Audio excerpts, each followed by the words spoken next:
আছো? I hope প্রত্যেকে শুধু ভালো না ভীষণ ভালো আছো।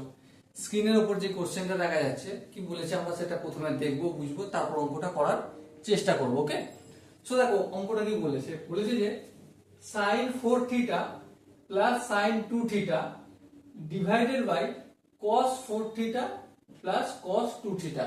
ওকে, সো এই কোশ্চেনটা করার আগে আমরা একটা কাজ করব। কি কাজ? দুটো ফর্মুলা আমরা একটু লিখে নেব, যে ফর্মুলাগুলো খুব কাজে লাগবে।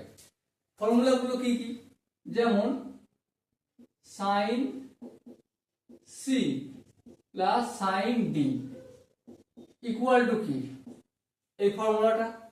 আর একটা ফর্মুলা, সেটা কি cos c plus cos d সমান কি, এই দুটো ফর্মুলা আমরা লিখে নেব। ওকে, চলো প্রথমে আমরা sin c plus sin d ফর্মুলাটা কি সেটা লিখে নিই।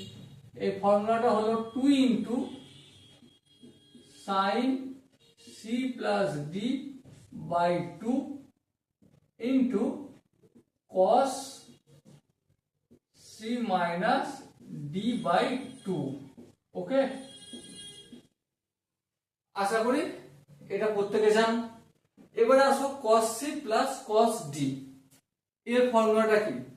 এর ফর্মুলাটা হচ্ছে এটাই, 2 into cos c plus d by 2 into cos c minus d by 2।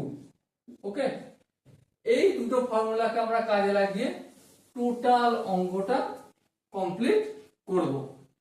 চলো ফর্মুলাগুলো অ্যাপ্লাই করি। দেখো এখানে আমি sin 4 থিটা রয়েছে তো, আর sin 2 থিটা রয়েছে। sin 4 থিটাকে আমি যদি sin c বলে মনে করি, আর sin 2 থিটাকে যদি আমি sin d বলে মনে করি, তাহলে কি হবে দেখো। প্রথমে সূত্রে 2 আসবে, হ্যাঁ, তারপর সূত্রে sin আসবে, হ্যাঁ ঠিক, তারপর কি c প্লাস d বাই 2 মানে 4 থিটা প্লাস 2 থিটা, 4 থিটা আর 2 থিটা যোগ করলে 6, সেটাকে আবার 2 দিয়ে ভাগ করব, তাহলে 4 আর 2 6 আর 2 দিয়ে ভাগ করলে 3 থিটা হবে। আশা করি এখানটা বোঝা গেছে।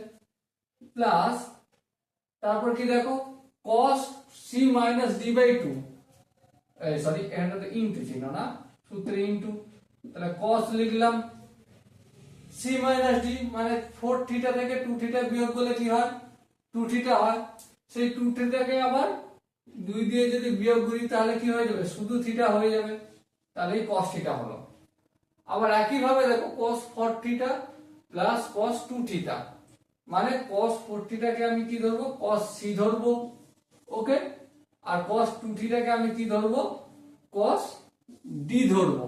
তাহলে কি পাবো, সূত্রে 2 আসবে, হ্যাঁ, তারপর cos c plus d by 2, সূত্রে 2, তারপর cos লিখলাম, তারপর c plus 2 c plus d মানে 4 থিটা প্লাস 2 থিটা সমান কত, 6 থিটা।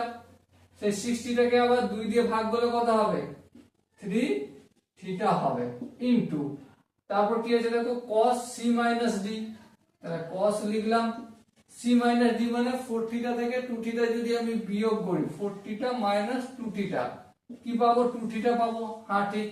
সেটাকে আবার 2 দিয়ে ভাগ, সো 2 থিটাকে যদি আমি 2 দিয়ে ভাগ করি, 2 দিয়ে কেটে গেল, সো আলটিমেট কি পেলাম, থিটা পেলাম।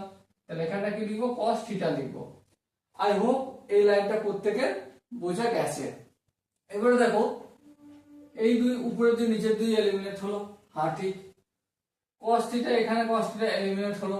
ওকে, তারপর দেখো কি বেঁচে আছে, তাহলে sin 3 theta by cos 3 theta. তাহলে sin 3 theta by cos 3 theta সমান কি, obviously sin বাই cos মানে tan, তাহলে এখানে কি হয়ে যাবে, tan 3 theta. Okay, so dear student, I hope প্রতিটা কনসেপ্ট প্রত্যেকের বোঝা গেছে। যদি কোনো জায়গায় বুঝতে অসুবিধা থাকে, ডাউট থাকে বা কনফিউশন থাকে, তার জন্য তো কমেন্ট বক্স খোলা রইল। ওকে, সো ডিয়ার স্টুডেন্ট, দেখা হচ্ছে পরবর্তী সেশনে। ততক্ষণ পর্যন্ত ভালো থেকো, সুস্থ থেকো এবং জয় হিন্দ।